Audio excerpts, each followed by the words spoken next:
Welcome to the newest episode of Beyond the Fame with Jason Fraley. I'm your host, Jason Fraley, picking the brains of the top filmmakers, musicians, and artists of our time. Chris Kirkpatrick of Nsync visits Westfield Montgomery in Bethesda, Maryland this Saturday for the Y2K Pink Party timed with the National Cherry Blossom Festival. He joined me to break down the group's biggest hits, including I Want You Back, Tearing Up My Heart, Bye Bye Bye, and It's Gonna Be May. Hey, Chris Kirkpatrick. Hey, thanks so much for joining us on WTOP in DC. Yeah, thanks for having me. Now, you are coming along with a bunch of the other, boy band groups coming to Westfield, Montgomery, just outside of D.C. It's going to be Saturday, April 1st, and we're calling it the Y2K Pink Party. I guess everyone's supposed to wear their pink for the National Cherry Blossom Festival. Are you all going to be in pink too?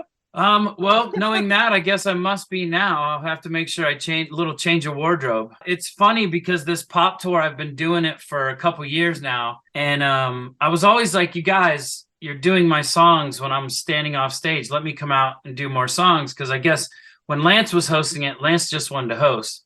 So they kind of worked around him. And then when I was there, I was like, let me come out and do some of the songs. So I went over, we rehearsed, got a bunch of new songs out. And I was like, yeah, I've been having problems with my shoulder or my rotator cuff. Ended up getting surgery on it. So now it's going to be back to just hosting a little bit and, not doing as much dancing. No worries. We appreciate the resiliency of showing up in the sling.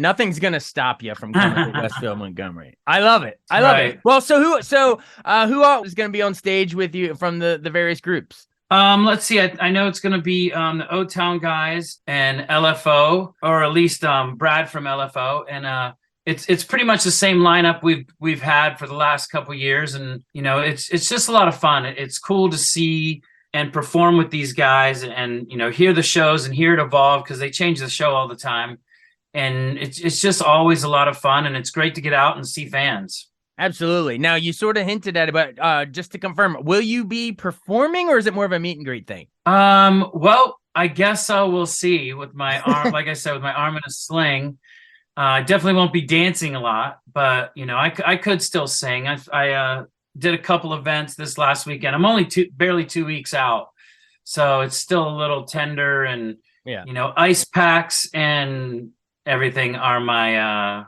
my best friends. Awesome. Well, do you know if the other guys will at least plan on singing, even if you can't participate? Do you know?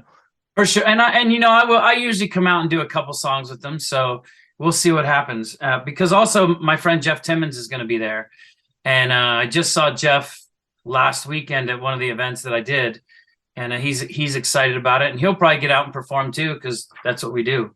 And Jeff, of course, of 98 Degrees. Man, it's talk about why do you think just in general that it's such a fun, nostalgic trip down memory lane for people, because you probably have people coming out to these shows that, we all grew up watching and listening to you. And now probably a lot of people even have their kids. They've probably raised their kids listening to you too. Do you get multiple generations coming out now? Yeah, you usually get it's funny how it's shifted from back in the day, the kids dragging their parents to our shows, and now the parents dragging their kids to our shows. But, that's the evolution of, getting old, I guess. And we're not coming out with new records, so it's kind of very nostalgic and a lot of fun. Oh, well, I'm right there with you, man. Well, speaking of very nostalgic and a lot of fun, whenever I have someone famous on, I love to hear sort of, trip down memory lane. So, I know you grew up, in Pennsylvania in the 70s, humble beginnings. Want to know sort of your journey of how you made it from Pennsylvania down to Universal Studios in Florida to meet the Nsync guys. Well, I was born and raised in Western Pennsylvania. Went to high school in Ohio, moved to Orlando because my father lived in Orlando. So I moved down with him to start college. And in that process, I met this guy, Charlie Edwards, who introduced me to Lou Pearlman. And, Lou was looking for a band. So Lou was like, what do you have? And I always had these quartets around. So I was like, hey, pick me. I do these quartets all the time. And brought him a couple quartets. He didn't like them. And then finally found the right group of guys that he liked and got signed. I love it. I love it. Well, take a second, because, everyone sort of had their favorite members of each boy band and of course, Nsync. So I'll throw out each of your cohorts names and just tell me what you thought, made each one great or what they each brought to the group. So obviously we'll start with Justin Timberlake. I mean, could you tell he was going to be this massive breakout star even back then? Oh yeah, I mean, when I first met him when he was like 14, and he said he joined the group, I was like, this kid's a star. And right away he brought in JC so he could kind of continue on with JC. Same thing with him. They both beat out so many kids to be on the Mickey Mouse Club, and they had to have some kind of talent, and you can see it in what they do. They can act, they can sing, they can dance. They're performers. But mostly amazing vocalists, and the two of them are just absolutely amazing vocalists. And how about Joey Fatone? We've seen him doing various hosting things and stuff since then. But what did he bring to the group, you think?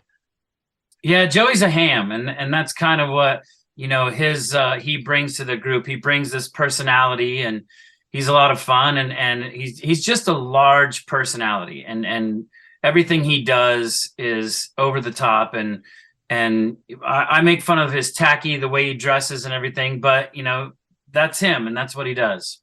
Awesome. And then of course, how about Lance Bass, another fan favorite? What sort of extra stuff did he bring to the group? So Lance had this voice, and it was so low, and I remember when Justin and I first heard Lance, because we were actually a group of 4 for a long time, and before Lance got in the group. And we were still looking for a bass, because we knew that we wanted to rely on the a cappella music. And, we needed that bass voice. And when he went in and, we were listening to him sing, we were like, this is the kid. Like, this guy's amazing. And now how about, last but not least, yourself? I'm going to make you embarrass yourself. What do you think you brought unique to the group? What would they have not had if you weren't part of it?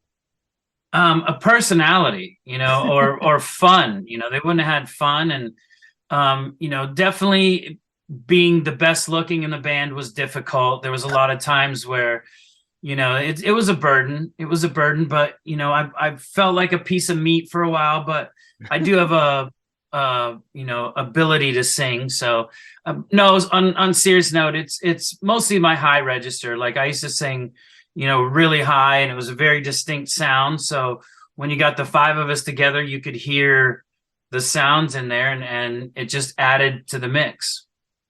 I love it. Of course, you all came on the scene with that 1997 album, the self-titled debut album, Nsync.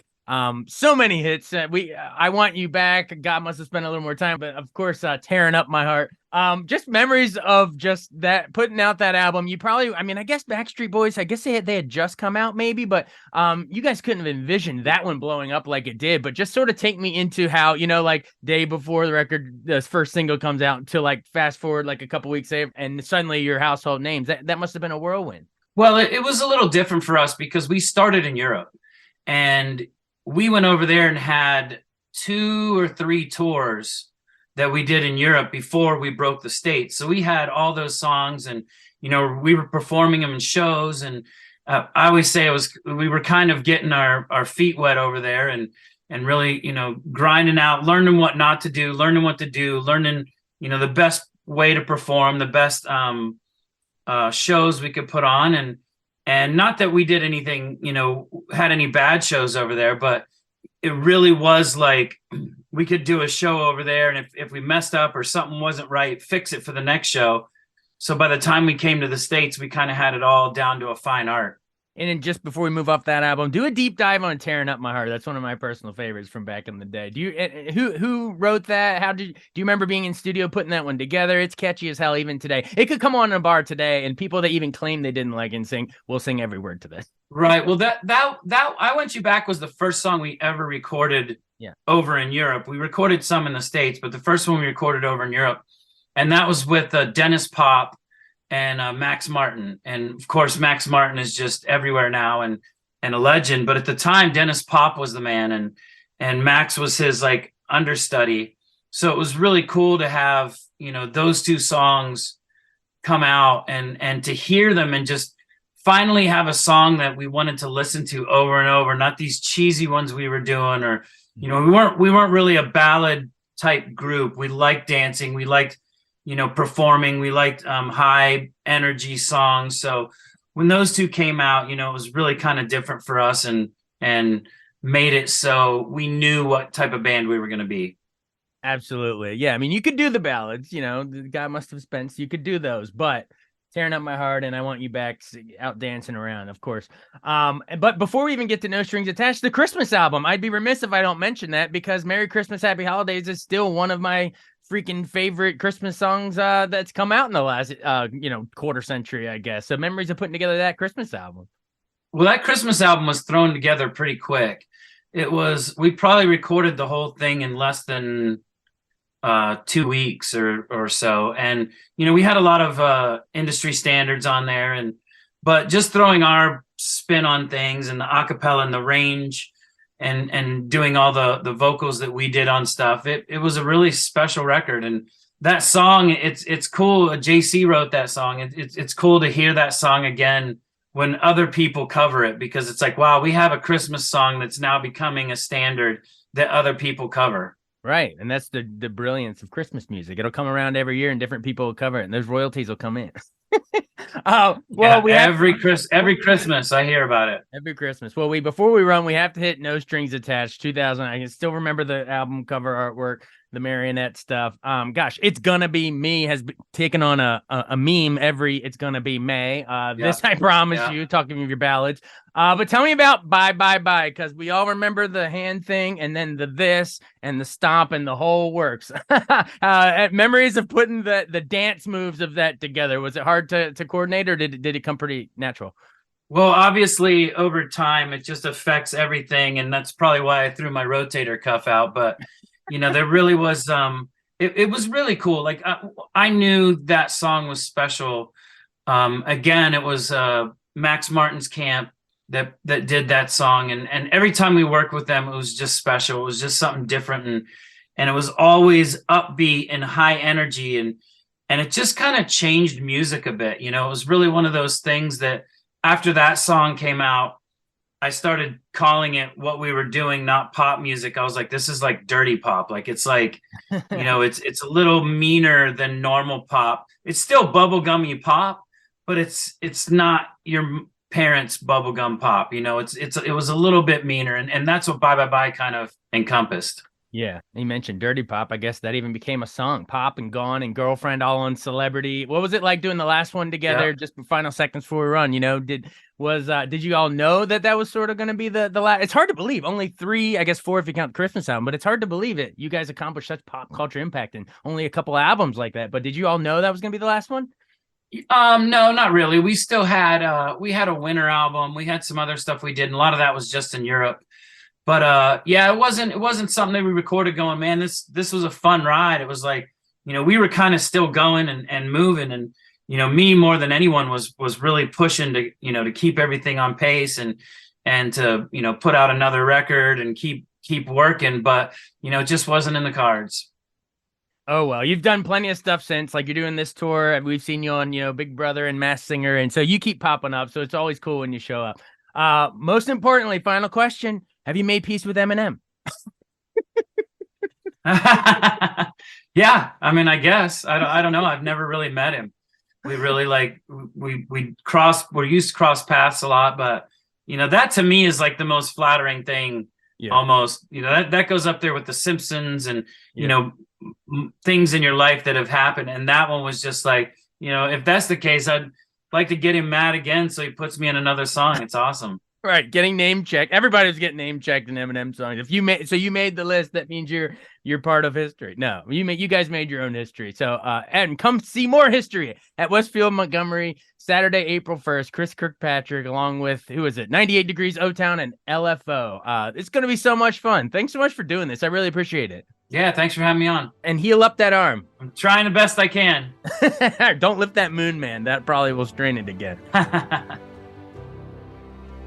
Thanks so much for listening to Beyond the Fame with Jason Fraley. Our theme music is Scott Buckley's Clarion. Remember to give us a 5-star rating if you like what you hear. We'll see you next time.